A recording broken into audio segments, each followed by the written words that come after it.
A Contramano.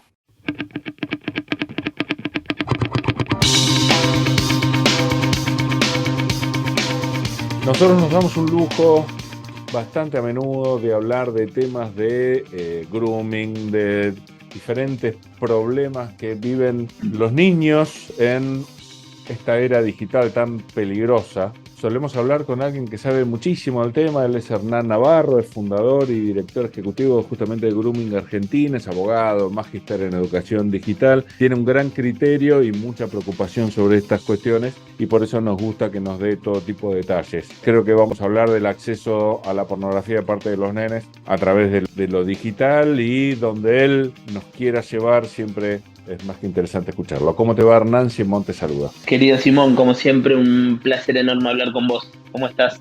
Igualmente, muy bien, muchas gracias. Estos temas nos interesan mucho, sabemos que vos le estás dedicando tu vida también. Así que nada, por favor, contanos, ¿cómo es eso de alguna denuncia que hemos pescado en otro medio que hacía sobre el acceso que están teniendo los nenes a la pornografía, por ejemplo? Sí, estamos dando cuenta de testimonios de niños, de niñas en edades muy prematuras respecto del acceso involuntario, ya sea por cuestiones de negligencia por parte de los padres o por lo que nosotros denominamos el buceo de link en link, ¿no? Esto de cliquear un enlace, otro enlace me lleva a otro enlace y terminó en un lugar donde no quería llegar. Bueno, este tipo de situaciones que estamos escuchando cada vez más a menudo en la comunidad educativa nos demuestran que las infancias hoy llegan primero a las plataformas pornográficas, o sea, a los sitios porno, antes que a la ESI, ¿no? Porque, digamos, las edades en las cuales nos refieren las niñas y los niños que visualizan este tipo de material, este tipo de contenido, son muy, muy preocupantes. Hablamos de 5 años, 6, 7, Por las dudas, 8. haya alguien desprevenido, la ESI es la educación sexual. O sea, se están educando sexualmente a través de plataformas porno. Muy lindo, claro, todo muy lindo. Claro. Repetinos las edades, por favor. 5 años, 6, 7. Nosotros comenzamos a trabajar en las escuelas a partir de los 9 años. Y cuando la conversación se da en este punto, los niños ahí donde nos dicen, yo hace mucho tiempo, porque mi papá me prestó el celular y vi esto, que por lo general la palabra que predomina en los niños es asco, ¿no? Les genera asco, les da mucha cosa, por supuesto. Digamos, la infancia o la adolescencia cada vez más prematura, ¿no? Estamos viviendo en una vorágine muy, pero muy vertiginosa, donde las niñas y los niños no solamente acceden a su primer dispositivo móvil en la Argentina en promedio, según los datos que relevamos durante todo el año 2022, en más de 5.500 testimonios a los 9 años de edad. Por eso yo entiendo que hoy las infancias se emancipan digitalmente en términos de responsabilidad de sus padres a los 9 años, desde el momento que asumen, valga la redundancia, esa responsabilidad de tener un teléfono propio, un dispositivo móvil propio. 9 años, Simón, la misma, tal vez ese niño que no sabe cómo cruzar la calle es ese mismo niño que tiene un dispositivo móvil las 24 horas y que lo hace extremadamente responsable de portarlo, ¿no? Creo que conozco la respuesta, pero vos sos el experto, así que estoy abierto a que me sorprendas. ¿Y cuáles son los factores que hacen que esto suceda para vos? Cuando analizamos este tipo de factores, hablamos de factores multicausales, pero en este punto hay una sola respuesta: la presión social que tienen los padres y que terminan accediendo porque el amigo de mi hijo, los amigos de mi hijo, los compañeros del colegio de mi hijo ya tienen, y por lo tanto no lo pueden etiquetar en Instagram, no forma parte de los grupos de WhatsApp, etcétera, etcétera. En un paréntesis, digo, no estamos haciendo una apología de la desconexión absoluta, de la prohibición. Con esto no estoy diciendo que no hay que darle bajo ningún tipo, ninguna circunstancia, un celular a los 9 años a los niños. Lo que digo es que un niño tenga un dispositivo móvil a los 9, bueno, viene acompañado de una serie de acciones y fundamentalmente de responsabilidades que tenemos que contener, que acompañar, que asistir, que ayudar, y justamente es ahí donde el mundo adulto, o donde se filtra en el mundo adulto esta visión sesgada, esta visión inocua, y trato de resumirlo, de traducirlo como algo así como ese impedimento de transmisión en carácter de conocimiento es algo así como querer contarle una película a mi amigo que yo no vi, o a mi hijo que yo no vi, en este caso, ¿no? Entonces, en esa situación, bueno, los chicos quedan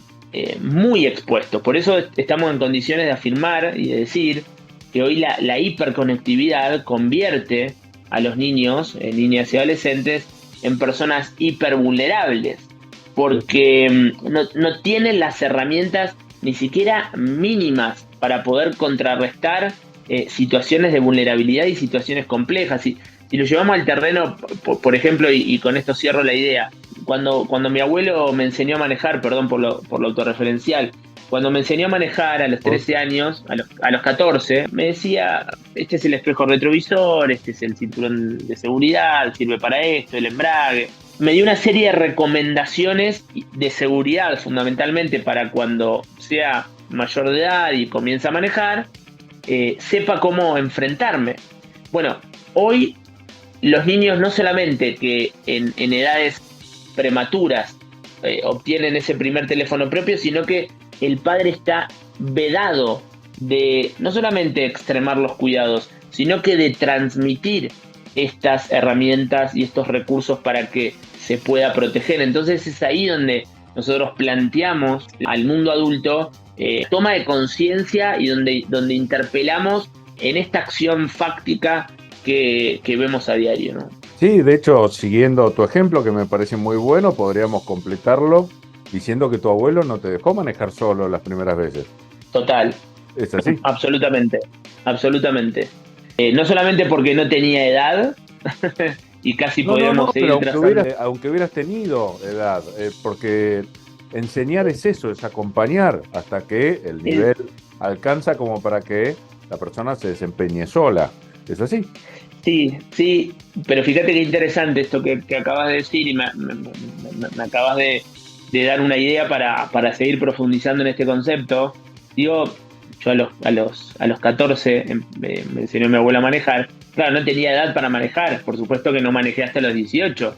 Hoy, las edades mínimas para poder tener no solamente una red social, sino que primero una identidad digital, que es distinto. O sea, los chicos tienen primero su identidad digital, después tienen cuentas en redes sociales.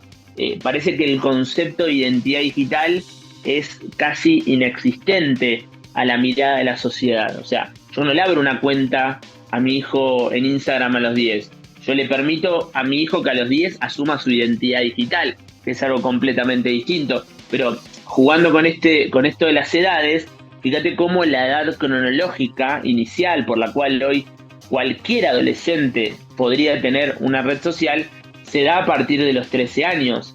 Lo que sucede es que la mayoría de los niños y de las niñas tienen redes sociales, tienen plataformas por debajo de esas edades. Esto es producto de que el acompañamiento de un padre que falseó la identidad de su hijo. O sea, hoy los niños y las niñas tienen identidades digitales falsas.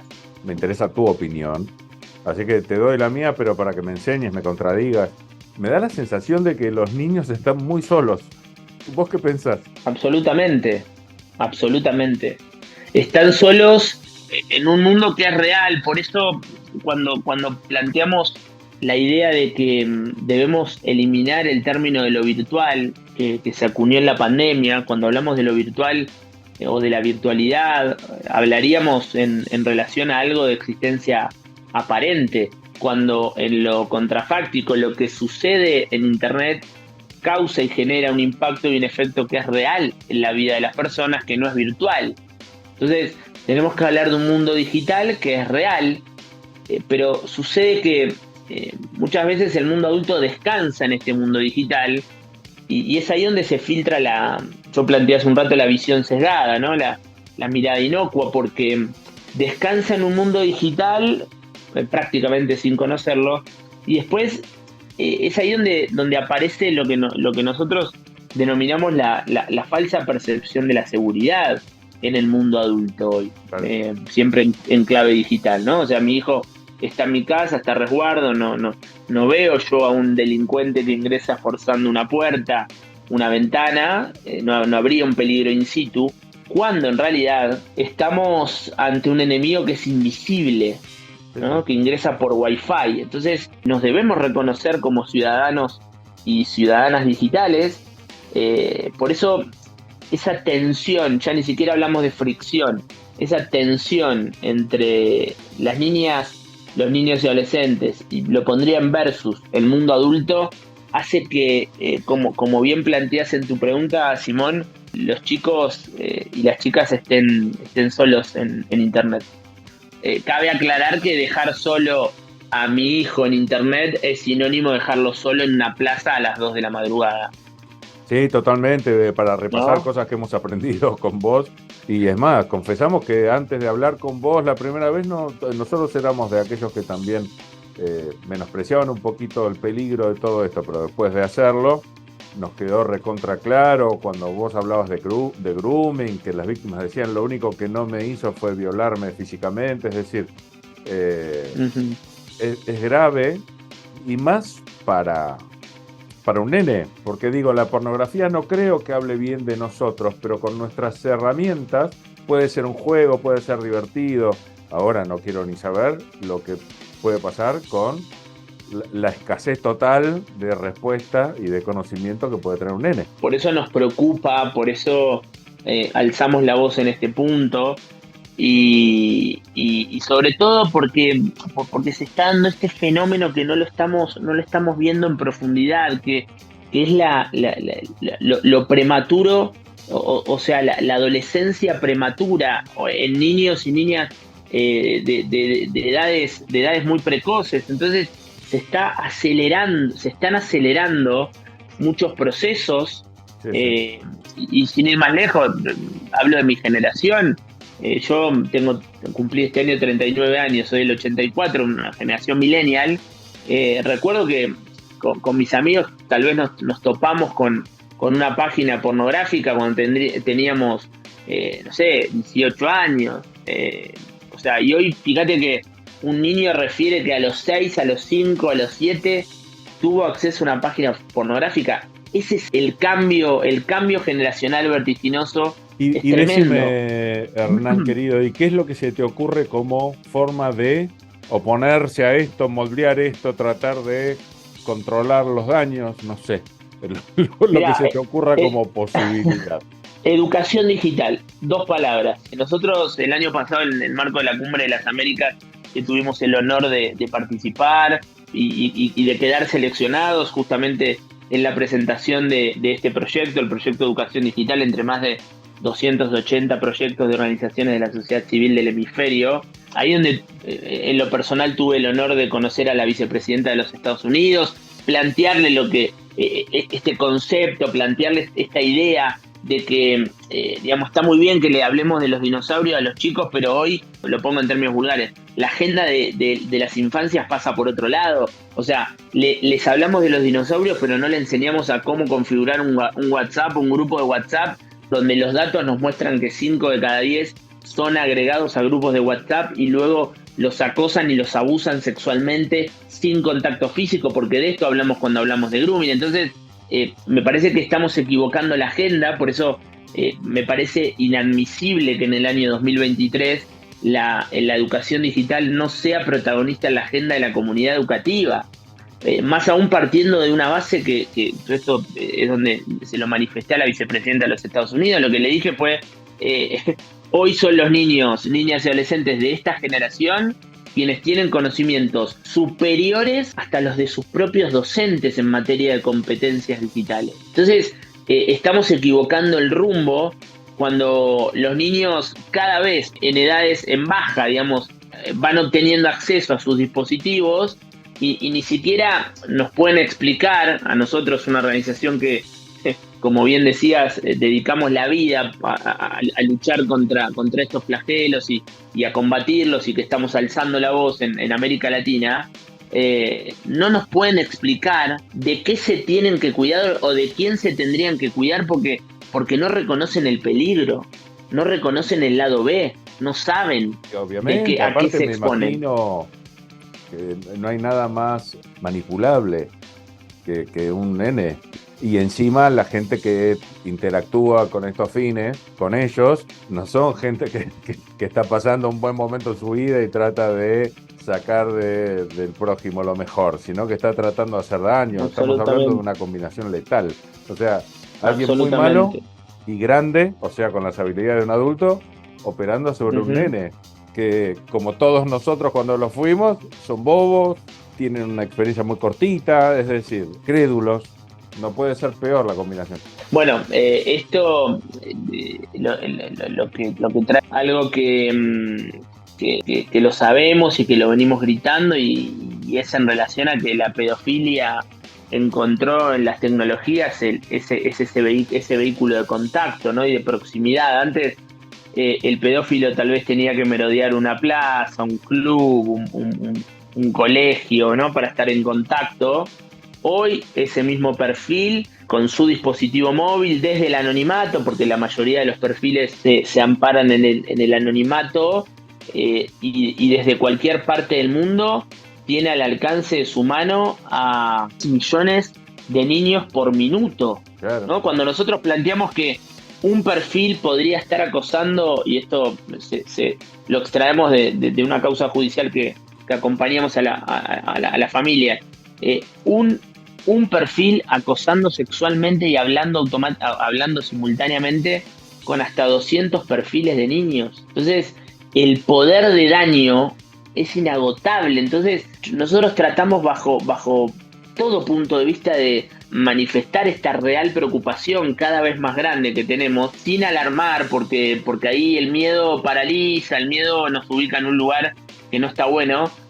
Pero créeme, Simón, que estamos haciendo un esfuerzo enorme para no cruzar esa delgada línea, porque verdaderamente el nivel de perversión del ser humano es atroz. Sí. Y nosotros estamos batallando y estamos batallando a lo peor de la humanidad, digamos, a lo peor de la sociedad. De hecho, ayer nuestro equipo de ciberseguridad nos acercaba un informe. Estamos teniendo ataques a nuestro sitio web, ataques críticos, te diría casi todos los días. ¿A qué llamas un ataque crítico?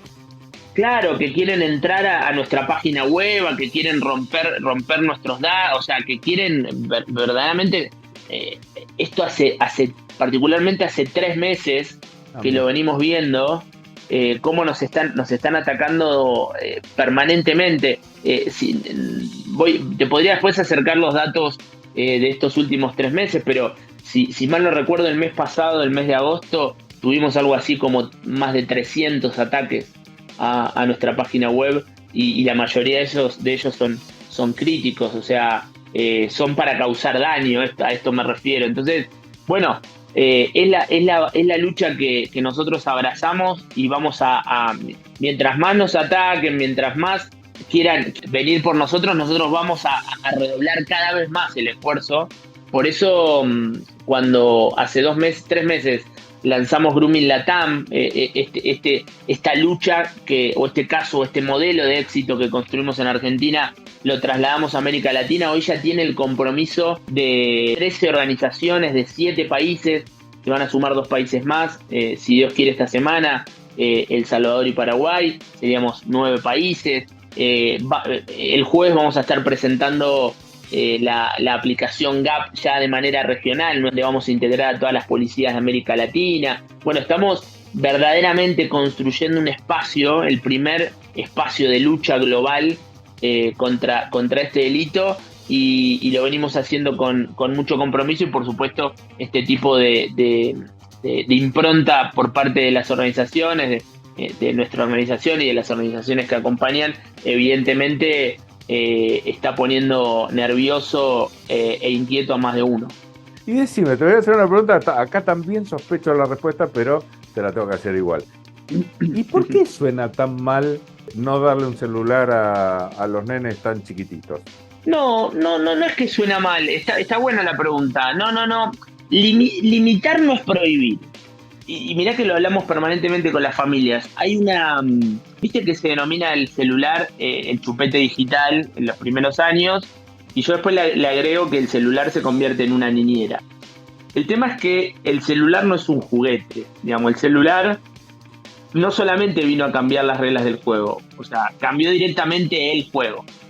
Ese juego que a nosotros como mundo adulto nos cuesta entender, nos cuesta explicar, nos cuesta ver más allá, nos cuesta reconocer el lado B y por supuesto estamos casi vedados de darle recursos y herramientas justamente a lo que más amamos para que se cuide. Parece contradictorio, ¿no? Por eso digo, no está mal. De hecho, si vos me preguntás, Simón, cuál es la edad que yo sugeriría para que comiencen a tener actividad, presencia, destrezas, manejos y demás, y yo te diría en la adolescencia, yo te diría a los 13 años, que esto nada tiene que ver con prohibir el acceso a las tecnologías para, digamos, alcanzar los contenidos pedagógicos, para darle oxígeno desde el punto de vista lúdico, pero limitado. Enseñame vos, porque yo no soy un experto en el tema, pero me imagino que es lo mismo que hacen muchos padres cuando les dejan una PC, que limitan el acceso en YouTube o no permiten que sean agregados en WhatsApp. Son todas cosas que se pueden hacer, básicamente. Absolutamente. De hecho, forman parte de lo que nosotros denominamos la construcción de ciudadanía digital. Eso tiene un término que se denomina, o lo denominamos desintoxicación digital. Bueno, ¿cómo desintoxicamos digitalmente a nuestros hijos? Bueno, con esto, con lapsos, con cortes, con horarios de conectividad, bajar los niveles de pantalla, porque ni siquiera estamos entrando en las cuestiones inherentes o relacionadas a la salud. Se espera que para el 2050 más del 60% de los niños y las niñas a nivel global tengan, en principio, cuestiones relacionadas a la miopía, ¿no? Por la cercanía, ¿no? Por la cercanía a las pantallas.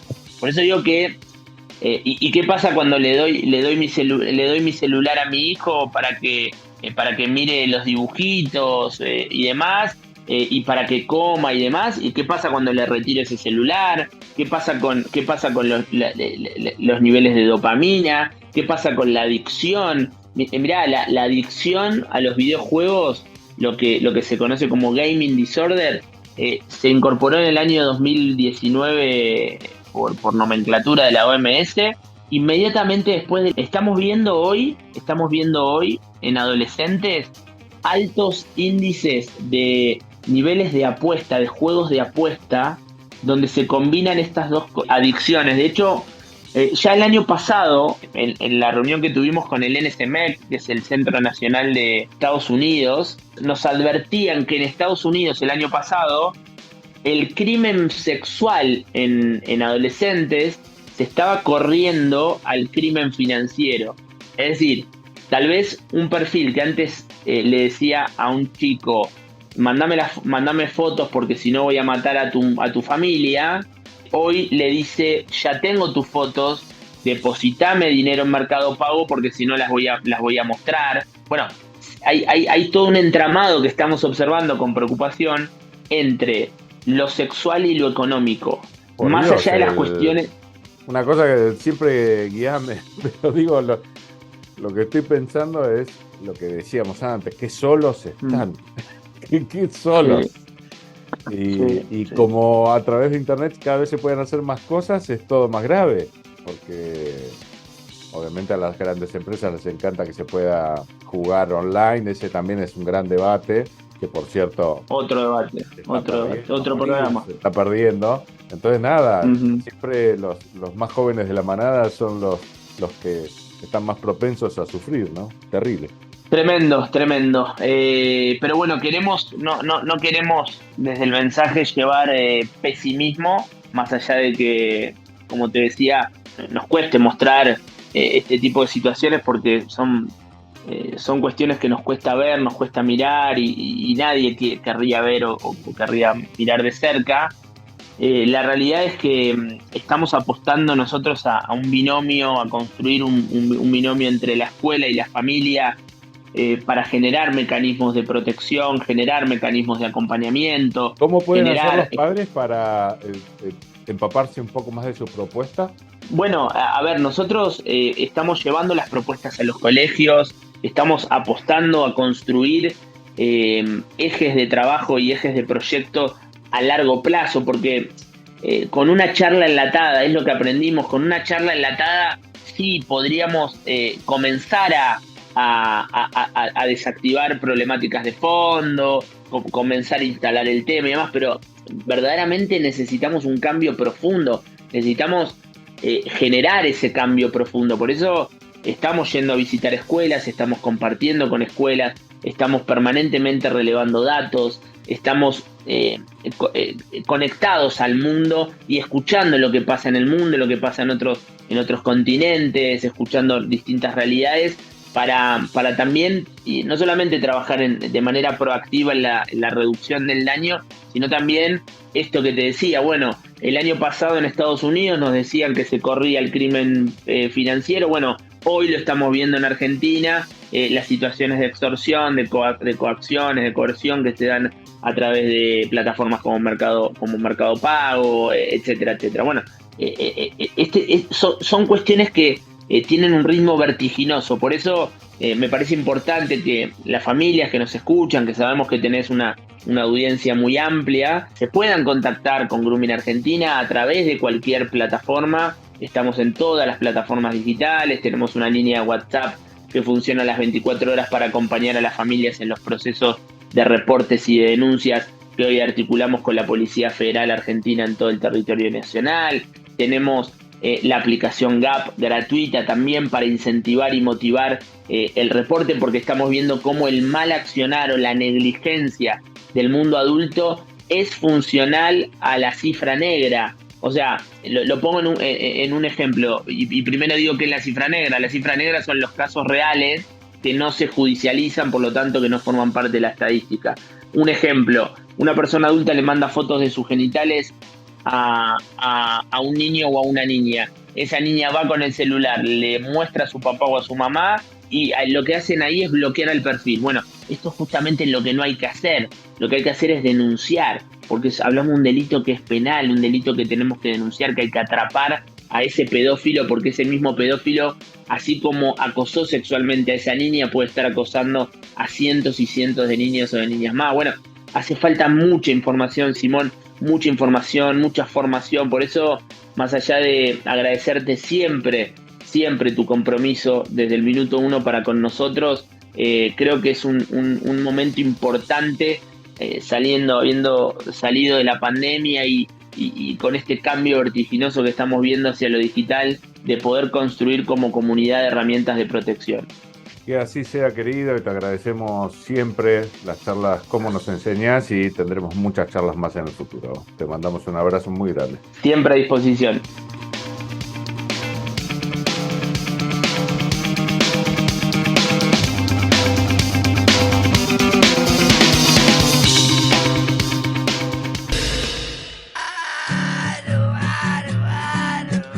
Te voy a decir algo importante. Es importante. Primordial, muy necesario. Escuchá a Contramano. Es importante. Hablamos de cosas re importantes. A Contramano.